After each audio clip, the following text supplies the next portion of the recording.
ঢাকার পুরান শহরের বুড়িগঙ্গা নদীর তীরে অবস্থিত আহসান মঞ্জিল বাংলাদেশের ইতিহাসের এক অনন্য নিদর্শন।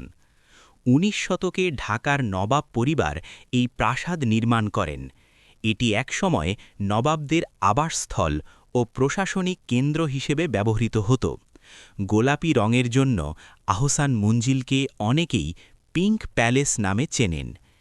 এই ভবনটি শুধু একটি প্রাসাদ নয়, বরং তৎকালীন সমাজ, রাজনীতি ও সংস্কৃতির নীরব সাক্ষী।